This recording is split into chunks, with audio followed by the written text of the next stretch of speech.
A punch from the sky, powerful and full of malice.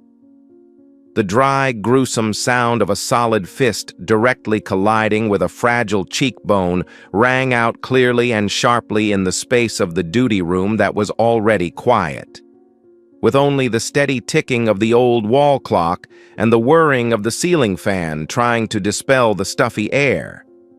The black woman, in ragged, dirty clothes, her jet-black hair messy and matted from not being washed for many days, fell flat on her face, without any resistance, onto the cold, old tiled floor.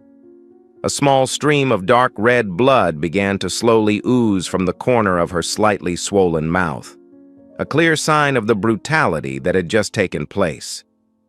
She raised her head slowly, her eyes large, dark but now somewhat tired, looking straight, without fear or hesitation, at the policeman who had just struck her. It was Officer Ray Donovan, a man in his mid-30s, large and muscular, but with rough, gruff features. He was panting, his chest heaving, his face red with anger and the exertion of the blow. The shiny metal police badge on his uniform was a taunting, a betrayal of the very values it was supposed to represent. Beside him, another police officer, younger, with a badge that read Davis, stood transfixed, watching the scene unfold, his face showing concern, awkwardness, and perhaps even a little fear. But he made no move to intervene, to stop his colleague. "You dare look at me like that? You dirty tramp!" Officer Donovan growled, his voice hoarse with anger, the profanities and insults pouring out uncontrollably. "I told you to get out of here this instant. Are you deaf or pretending to be deaf?" The woman said nothing, not a word of protest or plea. She just silently raised her skinny, dirty hand, gently wiping away the blood flowing down the corner of her lips. Her eyes, despite the tired, haggard appearance, did not show any fear or submission. Instead, there was a strange calmness, a sharp observation, as if she was remembering every detail, every action, every word of the people who were treating her so cruelly. Why was this poor woman treated so cruelly and inhumanely right at the place that is considered a symbol of justice? A place to protect innocent people? What did she do to anger the police officer to the point of beating her mercilessly? And is her suspicious silence, her strange and meaningful gaze hiding some secret, some truth that is about to be revealed? Let's follow along with us to find out more about the horrifying truth behind this cruel and unjust punch. The woman in the ragged, haggard appearance was none other than Captain Monica Jeffries, a veteran police officer with over 15 years of experience in the field, who had just been appointed to the position of Chief of the Internal Affairs Investigation Bureau, IAB, of the City Police Department less than a month ago. She was known throughout the force as a tough, intelligent, honest, and extremely determined woman who never tolerated any wrongdoing or negativity within the police ranks. Her primary goal in taking on this new assignment was to clean up the team and rebuild the community's trust in law enforcement. The police department where Officer Donovan works, located in a rather complicated inner-city district with many problems of crime and social evils, has recently continuously received a series of anonymous complaints and denunciations from the people. The content of these complaints mainly focuses on reflecting the arrogant, authoritarian attitude, bureaucratic working style, and especially the racist behavior and excessive use of violence by some police officers while performing their duties. Among the names mentioned most often, with the most concrete evidence, is Officer Ray Donovan. Faced with this situation, Captain Monica Jeffries decided not to rely solely on paper reports or old-fashioned investigations. She wanted a real look, a direct experience to accurately assess the situation. She outlined a bold and somewhat dangerous plan to conduct a secret incognito trip, disguised as a homeless, poor woman. to directly test the attitudes, behaviors, and professional ethics of police officers, especially those who were suspected when they had to deal with the weakest, most vulnerable people in society. Only one person knew about this plan and agreed to secretly support her. That was Chief Roberts, her direct superior, a man who was also passionate about reforming and cleaning up the force. He agreed to make arrangements to ensure that the security camera system in several key areas of the police station, where Monica planned to test, would be working properly and record the entire incident. Monica spent several days preparing for her role. She bought old, tattered clothes from charity shops. She deliberately did not wash her hair for days, so that her carefully tended jet black hair became tangled, matted, and smelly. She also did her own makeup, creating dark circles under her eyes and dark spots on her skin, making her sharp, intelligent face look haggard, tired, and aged by decades. She also learned to walk slowly, stammer, and lack confidence like those who live on the streets, who have lost all faith in life. Her makeup was so perfect that even her closest colleagues had difficulty recognizing her. One weekend evening, when the city lights were on and the traffic was starting to thin, Captain Monica Jeffries, dressed as a homeless woman, went to the downtown police station where Officer Ray Donovan was on night duty. She didn't cause any trouble, didn't do anything outrageous. She just sat quietly in a hidden corner near the door of the duty room, looking tired and depressed. Occasionally, she timidly approached the duty desk, politely and humbly, asking the officers for a drink of water or asking for directions to a nearby charity center. Her main purpose in this incognito was to see how police officers would treat someone like her, a poor, homeless, black woman. Would they show empathy, basic human respect, and be willing to help in a humane way? Or would they dismiss her rudely, insult her with vile words, and even resort to violence? Officer Ray Donovan, who was sitting on a rickety swivel chair with his feet propped up on the desk, staring at his cell phone while watching a football game, when he saw Monica in her homeless appearance, immediately gave her a look full of contempt and disgust. He was a typical bully, someone who always looked down on those weaker than him, and especially had a deep, subconscious prejudice against people of color and the poor. In his eyes, people like Monica were just lazy, social parasites, the source of all crime and sleaze in the city. He didn't even stand up, didn't even look Monica in the face, but simply jerked his chin rudely, ordering her to leave the police station immediately. "Hey, lady, do you hear what I'm saying? This is not a market or a poorhouse where people like you can come and go freely. Get out of my sight now, before I lose my temper." His voice was arrogant and threatening. Monica, still trying to keep up her act, trying to look weak and scared, stammered out that she just wanted a drink of water because she was very thirsty, and wanted to sit down on the bench for a while because it was cold outside and she wasn't feeling well.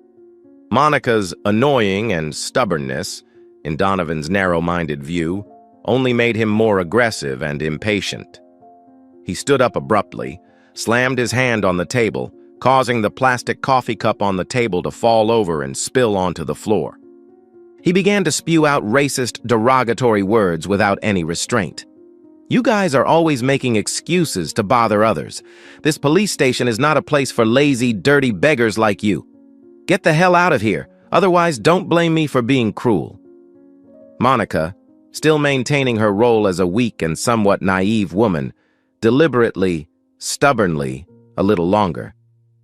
She timidly asked again if she could sit on the bench in the duty room for just a moment, about 15 minutes, to wait for the drizzle outside to subside. This was part of her test plan.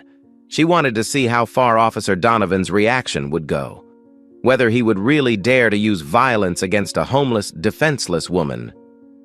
Monica's ignorance and stubbornness, in Donovan's prejudiced and narrow-minded view, really angered him to the extreme. He felt that his authority, The authority he considered absolute in this place was being disregarded and challenged by a beggar woman. His blood boiled. "Are you deaf? I told you to get out of here!" Donovan roared like a wounded animal, his eyes bloodshot with rage. And then, without hesitation, without thinking about the consequences, he swung his muscular arm, delivering a powerful punch straight to Monica's left cheek. Officer Davis, Donovan's young colleague on duty, witnessed the whole incident from beginning to end. Davis's face showed his disapproval of Donovan's brutal actions. He knew that Donovan was wrong, that he had gone beyond the limits of what a police officer should do. But out of fear of Donovan's aggression, or perhaps out of a little respect, not wanting to displease his colleague, Davis did not take any action to intervene or stop him. He could only stand there helplessly, with a face full of embarrassment and guilt. Monica fell flat on the cold floor, feeling the searing pain on her cheek where she had been struck. But in her mind, everything was registering in vivid detail. Officer Donovan's unacceptable violence, his vitriolic racist slurs, and Officer Davis's indifference and silent complicity. This was the irrefutable evidence she needed. She didn't scream, she didn't cry, she didn't make any resistance. She just slowly sat up, gently touched her swollen and burning cheek. Then, she raised her head, looked straight into Donovan's bloodshot eyes. Her eyes were no longer the weak, scared look of a homeless woman, but a cold, determined, and terrifying understanding of someone holding undeniable evidence. Officer Donovan, seeing that Monica was still stubborn, had no intention of leaving, and even dared to look straight at him with a challenging look, became even angrier. He was about to step forward to continue assaulting her, or at least drag her out of the police station. But at that moment, perhaps because of another urgent call from the radio asking him to handle another more important case, or perhaps because Chief Roberts, who had been informed by Monica about the plan and time of the incognito, made a clever intervention from afar. Immediately after the horrific incident, or at the very moment when Officer Donovan was about to commit further violence against Monica, Chief Roberts, dressed in plain clothes but still exuding the authority of a leader, unexpectedly appeared at the door of the police station's duty room. According to the prearranged plan, he would come to check on the security situation and the attitude of the officers at that exact moment after receiving a secret signal from Monica. He entered the room to find a chaotic scene. Monica Jeffries, still in the ragged homeless woman's clothes, sitting on the floor, one cheek swollen and visibly bruised. Officer Donovan still looking murderous. Officer Davis standing in a corner of the room, looking confused and bewildered. "What's going on here? Officer Donovan, why is there all this noise and confusion in the duty room?" Chief Roberts asked, his voice stern and authoritative, his sharp eyes fixed on Donovan. Officer Donovan, upon seeing the sudden appearance of the chief of police, the head of the entire city police force, was a little startled and confused.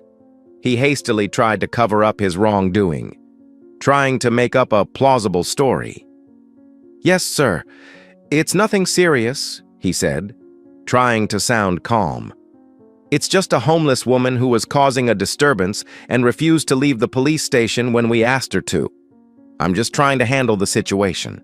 He deliberately did not mention that he had hit someone, hoping to hide the truth. Monica remained silent, not saying a word. She just slowly stood up, her eyes fixed on Chief Roberts, then glanced quickly at Officer Donovan. Her eyes were full of meaning now, as if waiting for something. Sheriff Roberts looked straight into Donovan's averted eyes, then turned to look at the homeless woman standing there, her face clearly bruised. He frowned slightly, then his voice became more serious. "Captain Jeffries, it seems your practical test today has had some very unexpected and thoughtful results." Hearing the words Captain Jeffries.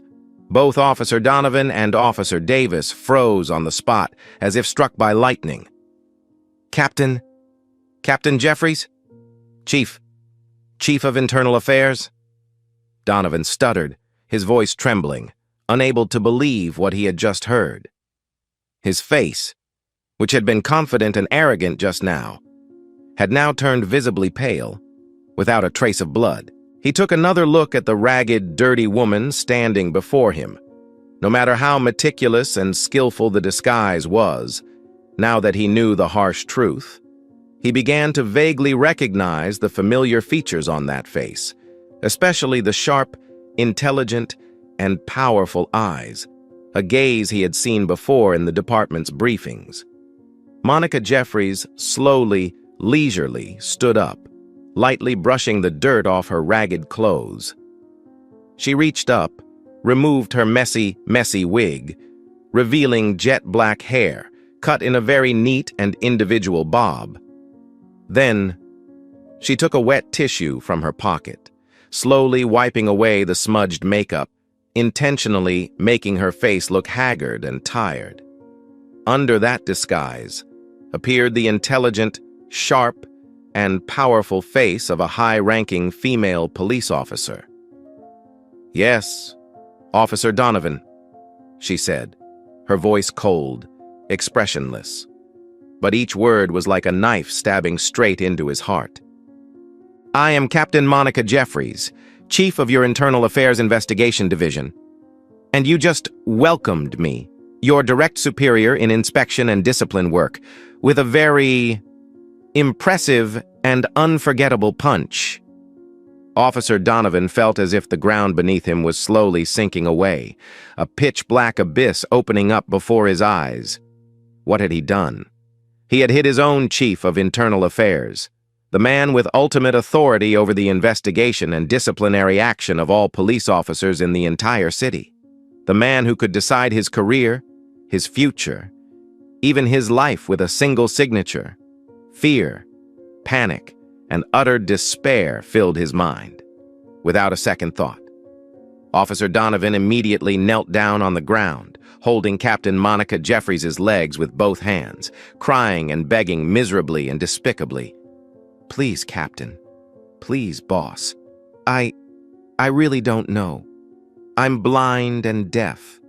I don't recognize my superiors. Please, Captain, be merciful and forgive me this once. I just got too angry for a moment. I couldn't control myself. Please, boss, don't ruin my life and career. I still have a foolish wife and young children at home who are depending on me." He tried to tell his story, using the most pitiful words in the hope of being able to move Monica's compassion. Officer Davis, the younger officer, stood frozen in a corner of the room, his face drained of color. He knew he was also responsible for this incident because he had not dared to stop Donovan's wrongdoing, because he had chosen to remain silent and complicit. Captain Monica Jeffries coldly and firmly pushed Donovan's clinging hand away from her leg. "Stand up, Officer Donovan," she said, her voice calm but commanding. "Your belated crocodile tears are of no value to me. You will face and be held fully accountable for your heinous and thoughtless actions today." She turned to Chief Roberts, who was still standing there, silently observing the proceedings with a stern expression. "Sir, I am requesting that the entire security camera system in this duty room be immediately sealed. I believe it has recorded the entire incident that just took place clearly and completely. In fact, this camera had been ordered by Chief Roberts to be checked by the technical department and ensured to be in good working order before Monica began her incognito plan, so that the most objective evidence could be collected." Then she turned to Officer Davis, her eyes piercing him. "As for you, Officer Davis, I am ordering you to write a detailed, honest, and complete account of everything you witnessed this evening immediately. Do not attempt to hide or cover up for anyone. Your honesty may help you get a reduced sentence." Under the direct and decisive direction of Captain Monica Jeffries, the Internal Affairs Division quickly and thoroughly investigated. The video extracted from the security camera of the duty room is the irrefutable evidence of Officer Donovan's violent behavior, abuse of power, and racist and derogatory words towards a person he thought was a homeless woman. The detailed and honest testimony of Officer Davis, who, after some mental struggle, finally decided to tell the whole truth in the hope of being relieved of his responsibilities and keeping his job, further strengthened the case file, clarifying Donovan's role and the extent of his violations. Officer Donovan's personal and work history were also thoroughly reviewed by investigators. The investigation uncovered several previous complaints and accusations from citizens regarding his arrogant and authoritarian demeanor and his use of unnecessary force in the past. But for unknown reasons, all of these cases were either lightly dismissed or sunk in silence without any appropriate disciplinary action. Chief Roberts has publicly expressed his full support for the investigation by Captain Monica Jeffries and the Internal Affairs Division. He has made it clear to the force and the media that there will be no cover-up or tolerance for any wrongdoing or negative behavior within the city's police force. Transparency and accountability must be paramount. News of Officer Donovan's assault on the undercover Internal Affairs Chief sent shockwaves through the city, not only within the department but also throughout the city. It sparked heated debates about the need for further police reform, the accountability of law enforcement, and the persistence of racial discrimination. Officer Ray Donovan was immediately suspended without pay, pending the outcome of the investigation and final disciplinary action.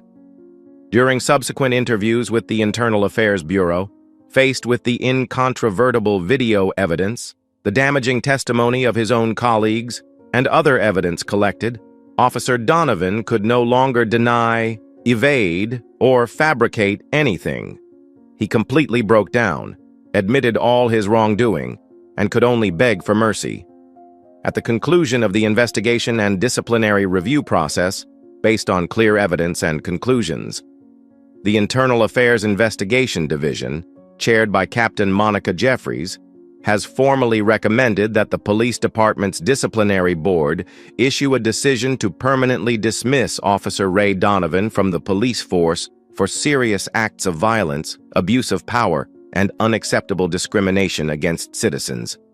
In addition to being fired, losing all benefits and pension, Ray Donovan also faces a civil lawsuit from Captain Monica Jeffries as an individual who was assaulted and insulted, or from the city government to serve as a deterrent and make an example of others.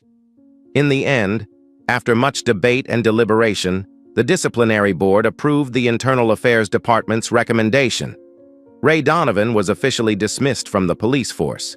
At the same time, to avoid a further lengthy and costly lawsuit, he had to accept a plea bargain and agreed to compensate Captain Monica Jeffries in the amount of $30,000 for the physical, mental, and honorable damages he had caused.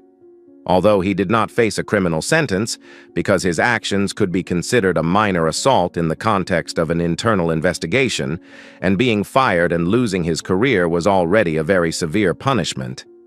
This shock truly ruined Ray Donovan's life and future. The case of former Officer Ray Donovan has become a typical example, a profound lesson that has been included in the training and retraining programs of the entire city police department on standard behavior, on combating discrimination in all forms, and on the importance of strictly following industry procedures and regulations while performing official duties.